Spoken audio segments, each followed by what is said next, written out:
요즘 제 머리에서 종종 되뇌어지는 것들 중에 그 인생은 숨은 그림 찾기다.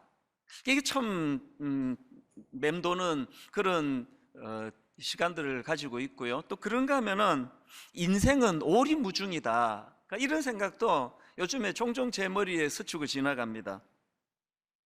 이 오리무중을 한자 사전으로 보니까 이렇게 설명하더라고요.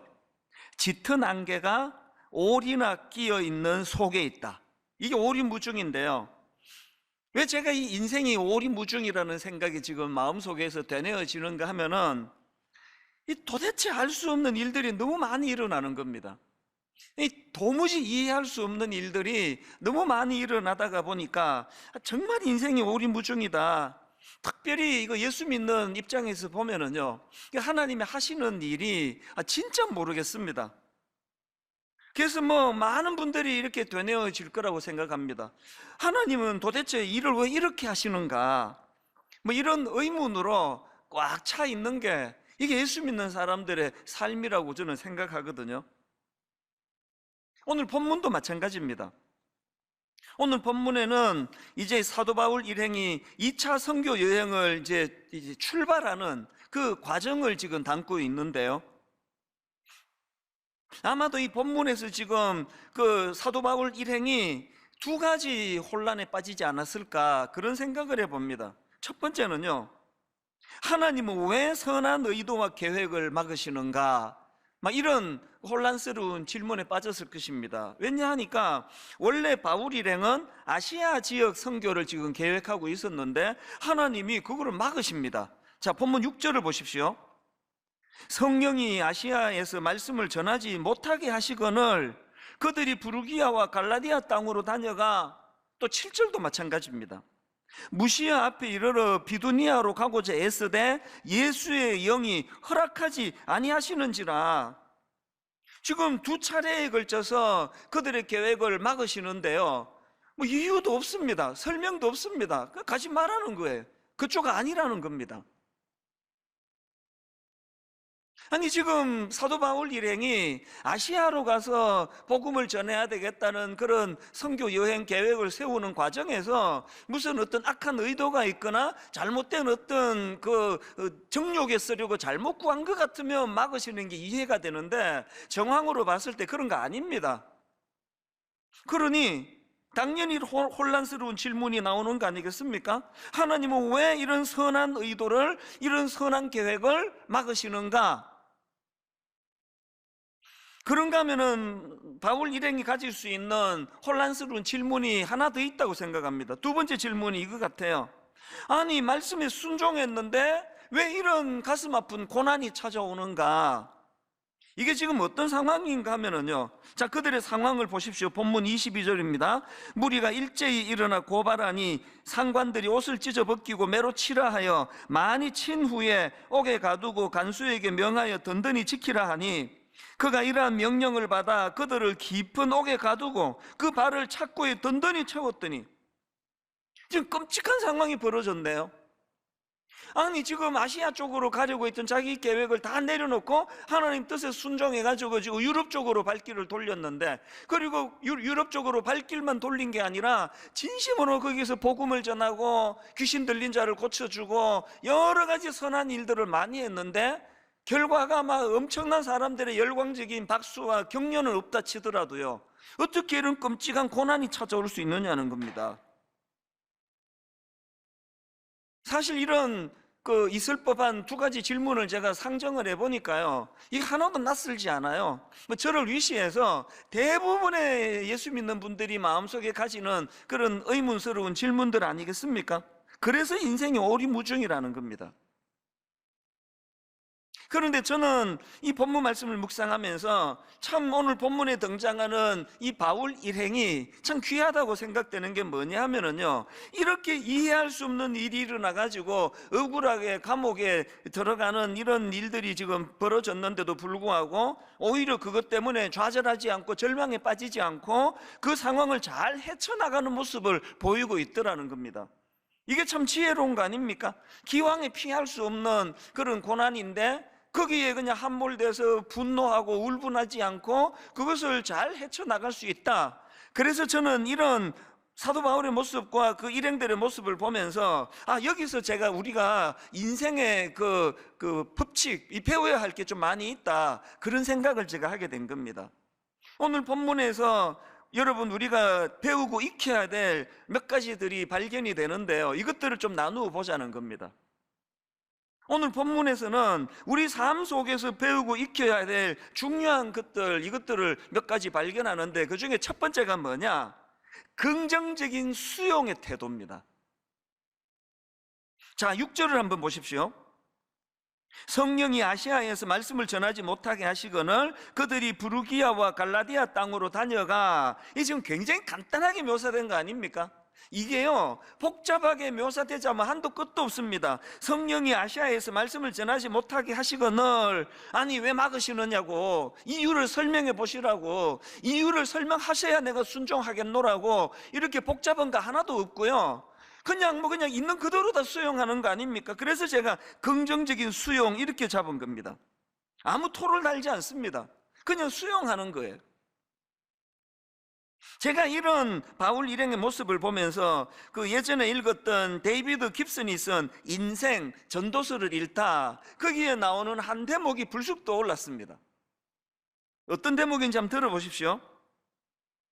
우리 집 아이들의 불만은 내 아내와 내가 아이들보다 더 큰 그림을 볼 수 있고, 종종 아이들이 정말 이해하지 못하는 목표를 위해 일하는 데서 대부분 기인한다. 무슨 뜻인지 아시겠죠? 여러분, 우리 집도 그렇고 대부분의 자녀 기르는 집, 특히 사춘기 아이들은 부모 말씀에 순종을 안 해요. 그리고 아무리 설명해줘도 이해를 못합니다. 그들이 가진 불만의 근본적인 문제는 부모님이 자기들이 그리지 못하는 큰 그림을 그리면서 설명하기 때문이에요. 그러니까 아무리 설명해도 자기는 겪은 적이 없거든요. 오늘 본문에 그 바울 일행이 아시아로 가기를 원하는데 유럽으로 가라 하시는 말씀 앞에 아무 토를 달지 않는 건, 그걸 또 제가 귀하다 생각하는 건, 바로 여러분, 우리 인간은요 오리무중 맞습니다. 왜 오리무중입니까? 영혼과 영혼을 이어 연결하시는 그 하나님의 일하심을 이런 단편적인 삶밖에 살 수 없는 우리가 어떻게 다 알겠냐고요. 그 제일 미련한 게 그 사춘기 아이 같은 사람들입니다. 하나님 다 설명해 주세요. 하나님 다 이해하면, 내가 다 이해가 되면 그럼 내가 순종하겠습니다. 그거 아니에요. 그냥 순종하는 거예요. 제가 이 대목을 예전에 그 책을 읽다가 이렇게 그 페이지를 접어놓고 밑줄도 꺼놨기 때문에요, 이번에 이거 찾는데 금방 찾았습니다. 제가 왜 이렇게 밑줄 꺼놓게 했는지 아십니까? 언젠가 우리 집 애들한테 이것 좀 읽어주려고. 너희들이 다 이해할 수 없어도 아빠는 수많은 사람을 상대하는 사람 아니니, 그래서 그냥 이해하려고 하지 말고 있는 대로 순종하면은 이게 너희들에게 참 유익하다. 제가 이 이야기를 꼭 해주고 싶었거든요. 하나님 앞에서 우리도 그렇습니다. 지혜로운 사람은요, 영원하신 하나님의 계획 앞에 그냥 순종하는 겁니다.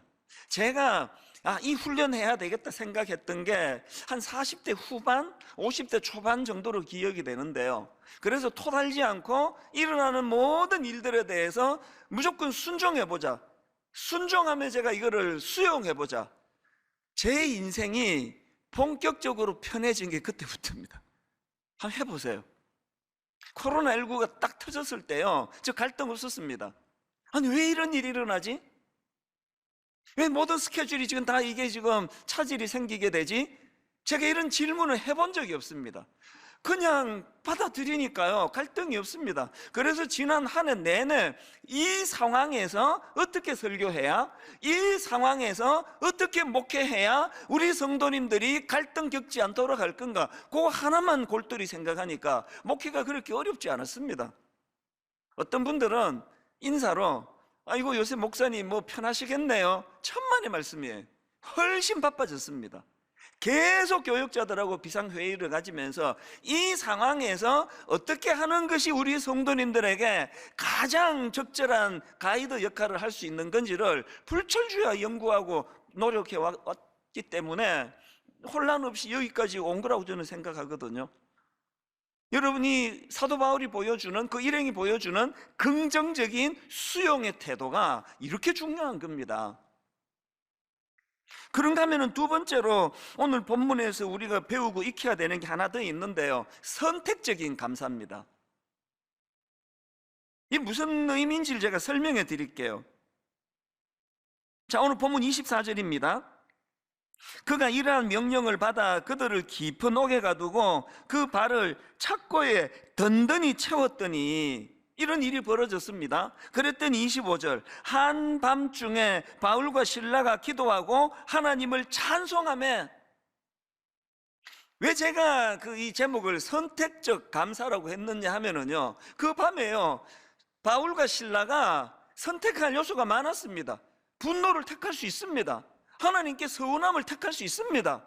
하나님 무슨 일을 이렇게 하시느냐고요. 아니 내가 뭘 순종 안 했습니까? 아니 내가 뭘 잘못했습니까?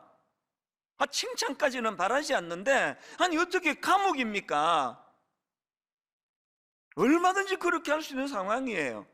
그런데 제가 왜 선택적 감사를 했느냐, 사도 바울, 바울과 실라는요, 한밤중에 하나님은 원망하고 분노해서 분노로 잠을 이루는 그 길을 택하지 아니하고 찬양을 택한 거예요. 감사를 택한 겁니다. 그래서 선택적 감사라는 겁니다. 본능에서 일어나는 감사는 그건 나중에 결과물이고요, 우리는 이 감사라는 건 내가 택할 수 있는 사안이라는 걸 아셔야 된다는 겁니다. 제가 이런 내용을 가지고 묵상하고 있는데 그저께 우연히 그 기사를 보니까요, 여러분 그 방송인 김송 씨라고 아시죠? 남편이 가수 강원래 씨인데요, 그 강원래 씨가 오토바이 사고로 하반신 마비 판정을 받았는데 그때는 결혼하기 이전입니다. 그런데 남자친구가 하반신 마비 상태임에도 불구하고 지극정성으로 간호하더니, 그리고는 그 하반신 마비가 된 그 남자친구랑 결혼을 해서 가정을 이루는 겁니다. 그래서 제가 기억이 나요. 와, 이분 대단하다. 그리고는 지금까지도 이분이 너무나 아름다운 그런 가정을 이루어가는 모습이 가끔씩 이제 기사가 됐는데요, 제가 우연히 본 기사가 뭐냐 하면은 24일 저녁에 이제 이분에 대한 스토리가 뭐 특집으로가 나온다는 겁니다. 저는 이제 그 다음날 성탄절 설교 준비 때문에 보지를 못했는데 기사가 짧게 이렇게 전하더라고요. 내용이 이렇습니다. 자신을 천사로 바라보는 프레임에 갇혀 방송에서는 인고 부분 척 했지만 실제로는 남편과 계속 다투면서 지옥 같은 날을 보냈다. 이게 제 눈에 들어온 첫 번째 포인트였고요. 겉보기에 굉장히 인고 부부고 화목했더니 지옥 같은 날을 보냈다네. 이게 첫 번째 제 눈에 들어온 포인트였고요. 그런가 하면은 마지막 결론이 이렇습니다. 이 두 번째 포인트가 이겁니다. 하지만 현재의 삶을 감사히 여기게 되면서 가족을 지킬 수 있었다고 한다. 이제 이런 내용으로 방송이 된다는 건 예고한 거기에 저는 굉장히 중요한 의미를 깨달았습니다.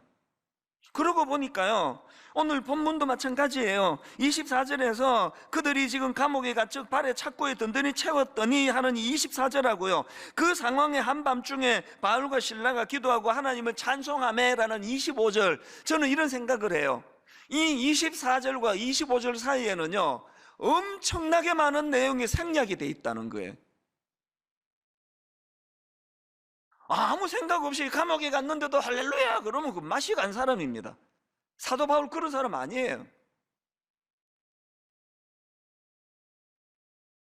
김송 씨가 제 짧은 그 기사를 보면서 더 귀하게 느껴졌던 게, 뭐 아무 생각이 없는 여자라 가지고 뭐 어떤 상황이든 뭐 그게 아니더라고요. 지옥 같은 끔찍한, 그리고만 남편과 다투면서 말로 다 할 수 없는 마음의 고통을, 그리고 나서 기어이, 하지만 현재의 삶을 감사히 여기게 되면서 가족을 지킬 수 있게 되었다라는 이 결론이 나오기까지 얼마나 많은 선택적 감사가 이 김송 씨에게 있게 됐나. 그리고 막 뒤져보니까 역시나 이분 또 크리스찬이네요. 예수 믿는 우리가 해야 되는 건 선택적인 감사입니다. 내버려 두어서 좋은 일이 생겨서 감옥 문이 저절로 열려서 나오는 감사는 그거 성경이 말하는 감사가 아닙니다. 그거는 내버려 두면 나오는 본능인데요. 그래서 제가 선택적 감사. 여러분, 지난 한 해를 되돌아보면 코로나19 때문에 뭐 이런저런 가슴 아픈 일이 얼마나 많았습니까? 그 과정에서 우리가 해내야 됐던 건 선택적 감사 아닙니까? 이게 두 번째 교훈이고요. 그런가 하면은 하나 더 있습니다. 우리가 본문에서 배워야 될 세 번째 메시지가 뭐냐면은, 이렇게 그 선택적 감사를 택할 수 있고 무조건적인 순종이 가능한데 그게 어떻게 이루어졌느냐? 그게 세 번째입니다. 지속적인 자족과 감사 훈련을 통해서 이루어진다는 겁니다. 빌립보 4장 11절 12절입니다. 여러분 잘 아는 말씀이에요. 내가 궁핍함으로 말하는 것이 아니니라 어떠한 형편이든지 나는 자족하기를 어땠다고요? 배웠노니. 배웠대요. 그리고 12절도 마찬가지입니다. 나는 비천에 처할 줄도 알고 풍부에 처할 줄도 알아. 모든 이 일 곧 배부름과 배고픔과 풍부와 궁핍에도 처할 줄 아는 일체의 비결을 배웠노라. 감사는요, 훈련하는 겁니다. 선천적으로 그런 좋은 성격을 타고난 몇 사람만 하는 게 아니고요, 이 선택적 감사는 훈련에 의해서 생겨지는 겁니다. 여러분 이거 아셔야 됩니다. 이렇게 사도 바울처럼 끊임없는 감사 훈련을 위하여, 끊임없는 자족을 배우기 위하여 일체의 비결을 감사로, 자족으로 채우기 위하여 훈련하고 몸부림치면 바로 그 애씀에 하나님이 개입해 주신다는 겁니다. 그래서 여러분 아시지만 빌립보 4장 11절 12절은 그렇게 하고 끝내면 안 되는 구절이에요. 그 다음 13절이 있습니다. 진짜 중요한 건 일체의 비결을 배웠노라. 그리고 그 다음 13절에 내게 능력 주시는 자 안에서, 내게 능력 주시는 자 안에서 내가 모든 것을 할 수 있느니라. 오늘 여러분 예수 믿는 저와 여러분 반성하셔야 돼요. 지금 이 13절을 묻어두고 있는 거 아닙니까? 내게 능력 주시는 자 안에서 놀라운 능력이 나타나는 것이 12절과 11절에서 자족을 배웠노라, 일체의 비결을 배웠노라라는 이 몸부림에서 나온다는 사실을 아셔야 된다는 겁니다. 다시 말씀드립니다. 감사는 훈련이에요. 그리고 우리가 그 감사를 훈련할 때 하나님이 도우세요.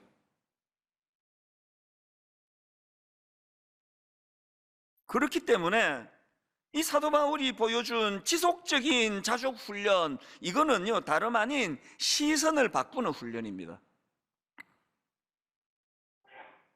13절에 내게 능력 주시는 자, 이게 보여지기 시작하는 게 이게 자족 훈련이거든요.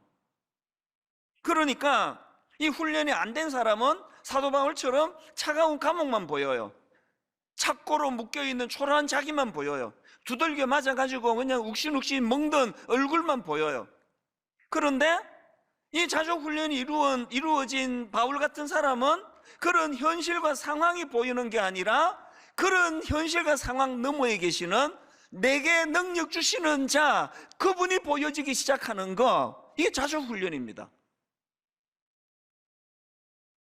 그래서 C.S. 루이스가 이런 말을 했습니다. 시선이 예수 그리스도를 향해 있는 그 사람이 그리스도인이다. 교회 나오는 그 사람도 그리스도인이지만요, 이런 어려움이 있을 때 그 시선이 어디를 향해 있느냐, 이게 그리스도인의 특징이라는 겁니다. 시선이 예수 그리스도를 향해 있는 사람이 그리스도인이다. 자넷 어스킨 스튜어트라는 분도 비슷한 이야기를 했는데요, 이렇게 말했습니다. 기쁨은 고통의 부재가 아니라 하나님의 임재이다. 저는 이 구절을 발견하고요, 이렇게 내 마음에 너무나 감동적으로 와닿는 구절이 몇 구절 안 된다 생각했습니다. 다시 한번 들어보세요. 기쁨은 고통의 부재가 아니라 하나님의 임재이다. 감옥이라는 고통이 없어질 때 찾아오는 게 기쁨이 아니고요, 감옥 속에서도 하나님의 임재가 그게 기쁨이라는 겁니다. 여러분, 언제까지 우리가 환경 좋아질 때까지 기다리고 있겠냐고요. 기쁨은 고통의 부재가 아니라 하나님의 임재이다. 그런가 하면은 페리 노블이 쓴 삶의 어떤 순간에도 하나님, 이 책에 나온 한 대목인데요, 이것도 너무 감동적입니다. 인생 최대의 문제점은 죄를 짓는 것이 아니라 예수 그리스도를 모르는 것이다. 죄 안 짓는다고 감사가 나오던가요? 죄 안 짓는다고 기쁨이 회복됩니까? 인생 최대의 문제점은 죄를 짓는 것이 아니라 예수 그리스도를 모르는 것이다. 이런 점에서 저는 올 한 해를 이 성경 구절로 마무리 지어지면 좋겠습니다. 시편 62편 5절, 나의 영혼아 잠잠히 하나님만 바라라. 나의 영혼아 잠잠히 하나님만 바라라.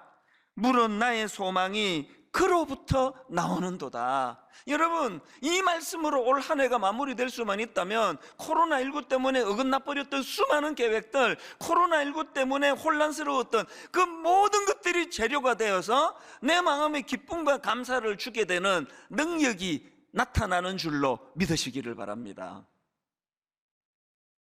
여러분, 우리가 이 사도 바울이 또 방금 읽어드렸던 다윗이 보여줄 수 있는 이 성숙함은 바로 지속적인 자족과 감사 훈련이라는 거, 그리고 지속적인 자족과 훈련, 그 감사의 마지막 목표는 우리와 함께 하시는 그 하나님을 바라보고 인식하기 시작하는 훈련이다. 그래서 여러분, 다시 말씀드리고 다시 부탁드립니다. 153 감사 노트 쓰기 훈련 진짜 부탁드립니다. 153, 왜 153이라고요? 1. 하루에 한 번 이상 말씀을 묵상하자는 거예요. 감사의 근거가 말씀에서 나와야 되거든요. 그 다음에 5가 뭐라고요? 하루에 5가지 이상 감사거리를 한번 적으면서 그것을 좀 돌아보자는 겁니다. 그 다음에 153, 3은 3명 이상, 3사람 이상에게 이 마음에 회복된 감사를 전하고 또 그 사람에게 감사를 표현하자는 거 아닙니까? 여러분, 꼭 뭐 우리가 만든 153 감사 노트를 구입 안 하셔도 됩니다. 아무 노트나 쓰시면 됩니다. 아무 노트나 가지고 그냥 써 내려가시면 됩니다. 중요한 건 지속성이에요. 지속성. 하다 말다 그 소용없습니다. 전문가들의 견해에 따르면요, 이 새로운 습관이 몸에 익숙해지는데, 몸에 배는데 대략 한 3주, 한 21일 정도가 걸린답니다. 한 3주 정도는 지속적으로 해야 이게 이제 즐거움도 느껴지기 시작하고 이게 내 몸에 배어지는 겁니다. 그런데요, 근래에 나온 그 유니버시티 칼리지 런던 캠퍼스에서 나온 발표, 그 연구 결과를 보면은 또 다른 주장을 해요. 사람이 진정한 행동의 변화를 일으키려면 3주 갖고는 안 되고요, 약 2달에서 6달 정도의 시간이 필요하다는 겁니다. 뭐가 맞는지 모르지만요, 우리는 21일만이라도 해보자고요. 이게 지속적인 훈련 아닙니까? 감사 훈련. 그래서 이제 제가 하루에 10,000보씩 걸어야 되겠다 그러고 새벽에 나가가지고 막 10,000보를 여름에 많이 걸은, 요즘 추워서 또 주춤해졌는데 여름에 막 그렇게 10,000보씩 걸을 때는요, 시간이 됐는데 제가 안 나가면 몸이 못 견뎌 해요. 막 기어에 나가게 만들어요. 이 몸에 배는 거예요. 감사도 마찬가지입니다. 21일간 훈련해서 이루어지든지 2달에서 6개월 해야 이루어지는지 모르지만 그거 만들자는 겁니다. 이 감사가 몸에 배도록. 그래서 막 감옥에서도 선택적인 감사가 저절로 나올 수 있도록, 그래야 내게 능력 주시는 자 안에서 오늘도 하나님이 나와 함께 일하신다는 걸 맛볼 수 있기 때문입니다. 여러분, 오늘 이 한 해를 마무리하는 맨 마지막 주일인데요, 내년에 우리가 꿈꾼다면 이 3가지를 꿈꾸면 좋겠습니다. 이 긍정적인 이 수용이 필요합니다. 자꾸 내 인생에 일어나는 것에 대해서 토달고 자꾸 그걸 가지고 이해를 못하겠다고 원망하고 그래서 아무것도 달라지는 거 없습니다. 수용하는 거예요. 복잡하게 생각할 거 없습니다. 그냥 수용하는 거예요. 그런가 하면은 선택적인 감사를 택하는 겁니다. 이 상황에서 뭐 원망하고 분노한다 해도 이건 뭐 당연한 거다, 이런 상황이 있을 때 나는 그럼에도 불구하고 감사를 택하겠다. 그리고 제일 중요한 거, 이 모든 것들은 지속적인 자족 훈련, 감사 훈련을 통해서 이루어진다. 여기다 제가 한 가지를 더 다루고 싶은데요. 제가 앞에서 아니 하나님은 왜 아시아로 가려는 바울 일행을 유럽 쪽으로 방향을 바꾸게 하셨나? 뭐 여기에는 깊으신 하나님의 뜻이 뭐 수십 가지, 수백 가지가 있을 겁니다, 아마. 그 우리 머리로 하나도 모르는데요. 제가 오늘 본문을 묵상하다가 하나님의 그 뜻을 하나 발견했습니다. 그게 뭐냐 하니까요, 오늘 본문에서 이제 유럽 쪽으로 방향을 틀은 바울 일행이 복음을 전하다 감옥에 이제 잡혀 들어갔다고 들어가지 않았습니까? 그리고 그 과정에서 감사를 선택해서 참 하나님께 찬양과 감사를 올려드리는데, 그 과정에서 옥문이 열리는 기적이 일어나고 자다가 깬 간수가 이 죄수들이 도망간 줄 알고 크게 낙심하는 그 과정에서 사도 바울이 복음을 전합니다. 그 내용이 30절부터 34절까지 나오는데요, 간수가 이렇게 질문합니다. 30절, 그들을 데리고 나가 이르되 선생들이여 내가 어떻게 하여야 구원을 받으리까 하거늘 이르되 주 예수를 믿어라 그리하면 너와 내 집이 구원을 받으리라 하고 주의 말씀을 그 사람과 그 집에 있는 모든 사람에게 전하더라. 그 밤 그 시각에 간수가 그들을 데려다가 그 맞은 자리를 씻어주고 자기와 그 온 가족이 다 세례를 받은 후, 그 다음 34절입니다. 그들을 데리고 자기 집에 올라가서 음식을 차려주고 그 다음에 그와 온 집안이 하나님을 믿음으로 크게 기뻐하니라. 사도 바울이 억울하게 감옥에서 어려움을 당하니까 이 간수가 기뻐하네요. 제가 이 말씀을 묵상하면서 목회자가 성도들을 잘 섬기는 과정에서 피곤에 빠지고 어려움이 찾아오고 고난이 찾아오면 그게 성도들이 기뻐하는 재료가 되네. 그리고 제가 이 본문을 쭉 묵상하고 있는데요, 머릿속으로 요한복음 4장에 나오는 예수님이 떠오르는 겁니다. 다 아시죠? 수가성 여인.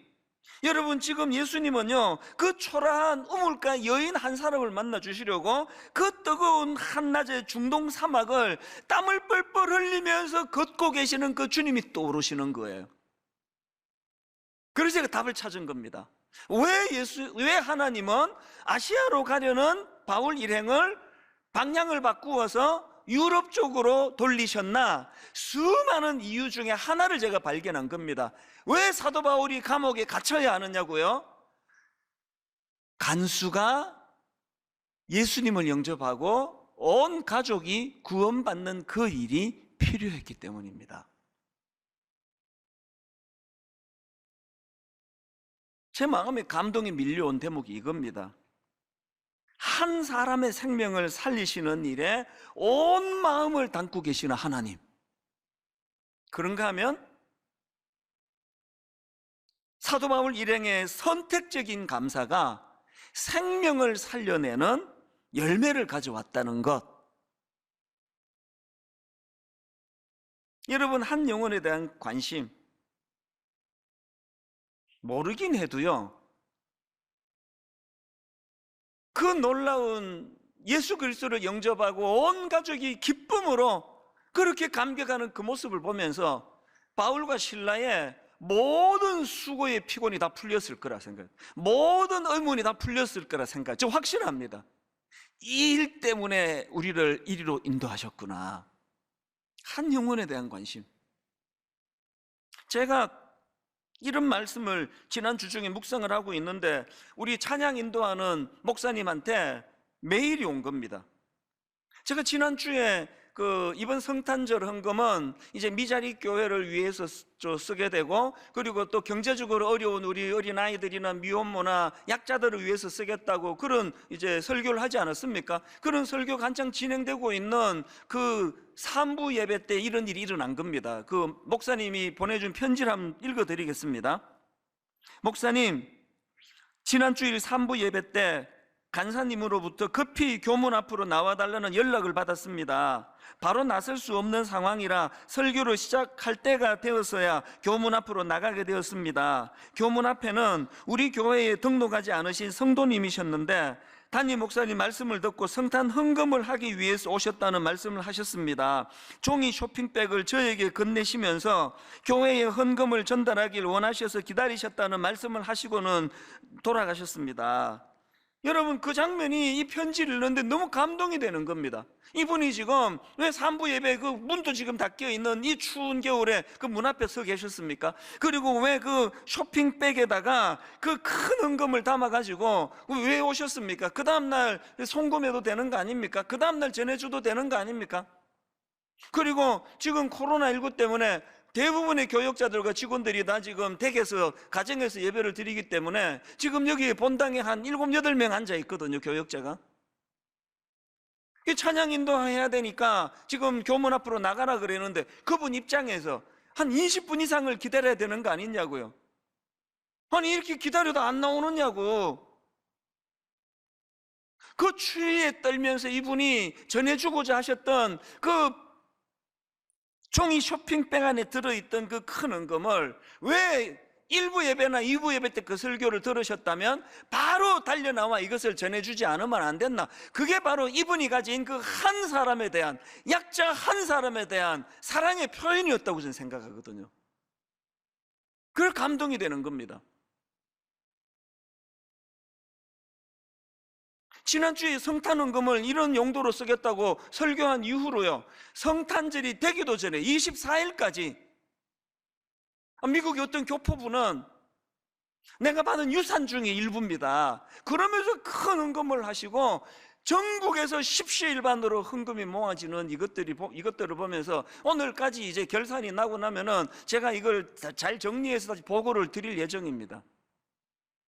한국교회 성도님들 살아 계십니다. 자기랑 아무 상관없는 그 연약한 한 영혼을 위하여 이 헌금이 그렇게 쓰여진다는 걸 그렇게 기뻐하며 부들부들 떨며 그 문 닫힌 학교 정문 앞에 서서 그 긴 시간을 기다리고 있는 그 마음에 찾아오는 기쁨, 이게 그리스도인 아닙니까?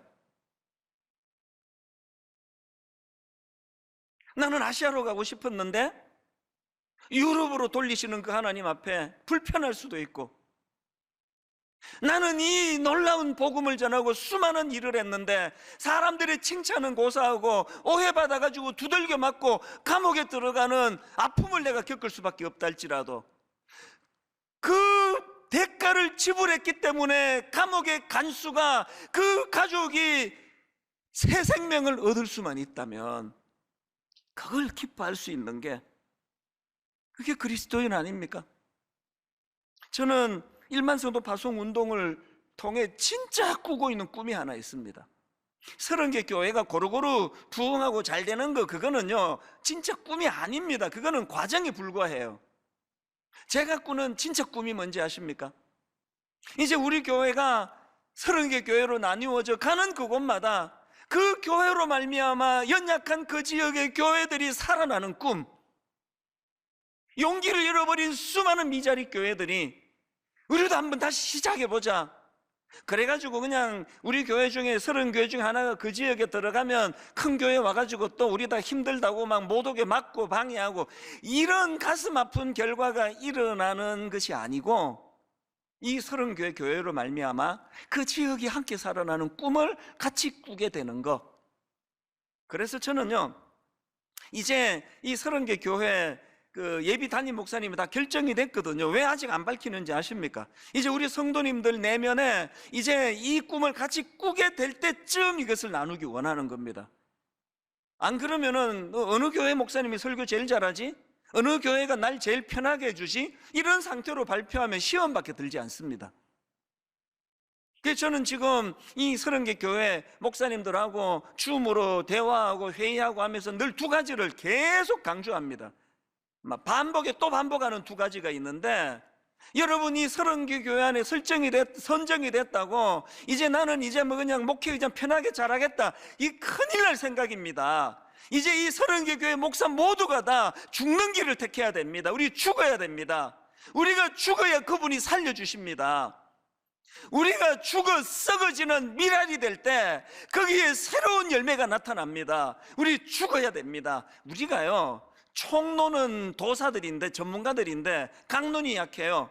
맨날 죽어야 된다, 십자가 앞에 못 박혀야 된다, 아멘 아멘 하는데 한 번도 죽어본 적이 없습니다. 강론이 너무 약해요. 한번 진짜 죽어보자는 겁니다. 진짜 희생당해보자는 겁니다. 진짜 한번 하나님 앞에 썩어지는 미랄이 돼보자는 겁니다. 이게 제가 첫 번째 강조하는 거고, 두 번째 강조하는 게 꿈을 꾸자는 겁니다. 이제 이 30개 교회가 60개 교회, 90개 교회, 120개 교회, 이제 주변에 모든 조금 이제 자립이 되는 교회들이라면 약한 교회들을 향하여 같이 나누고 같이 꿈을 꾸고, 이런 무브먼트가, 운동이 일어나게 되기를 저는 바랍니다. 결론을 이렇게 맺기 원합니다. 저는 올 한 해의 마지막 예배를 여러분들과 함께 하게 돼서 얼마나 감사한지 모릅니다. 그런 여러분 이런 생각을 제가 해봤습니다. 사실 오늘 마지막 예배인데요, 지금 여기 우리 교역자 한 7, 8명 앉아 있습니다. 제가 지금 이것 때문에 낙심이 돼가지고요, 아니 이렇게 그냥 초라한 예배를 내가 어떻게 마지막 예배로 드리냐, 그러면 저 바보 아닙니까? 여러분이 눈으로 보여지는 우리 목회자들은 7, 8명밖에 안 되지만 저는 알고 있습니다. 이 시간에 원건각처에서 수많은 믿음의 동력자들이 함께 예배하며 함께 꿈을 꾸며 함께 기도하는 어마어마한 놀라운 일들이 지금 이 시간 일어나고 있다고 저는 믿거든요. 그래서 낙심이 없습니다. 여러분, 지금 제가 7명 앉혀놓고 설교하는 같이 힘이 쭉 빠진 설교를 합니까? 임마누엘 주님이 계세요. 그리고 저는 오늘 본문에서요, 바울과 실라가 감옥에서 같이 찬양하는 그 모습이 너무 아름다운 겁니다. 함께 꿈을 꾸는 겁니다. 무엇보다도 지금 눈으로 이 예배를 드리는 수많은 분들이 보이지 않지만 그들이 실체로 예배 드리는 것처럼 임마누엘 되시는 그 주님, 우리와 함께 하시는 그 주님, 이거를 볼 수 있는 눈이 필요하다는 거죠. 결론을 헬렌 켈러 한마디로 마무리하기 원합니다. 시력을 잃어버린 헬렌 켈러가 이런 말을 했습니다. 어둠 속을 친구와 걷는 게 빛 속을 혼자 걷는 것보다 낫다. 코로나19로 뒤죽박죽이 돼버린 내 스케줄과 내 생활과 내 상황이었지만 어둠 속을 친구와 함께 걷는 게 빛 속을 혼자 걷는 것보다 낫다. 올 한 해에 모든 축약된 마무리의 말씀이 이 말씀이 되기를 바랍니다.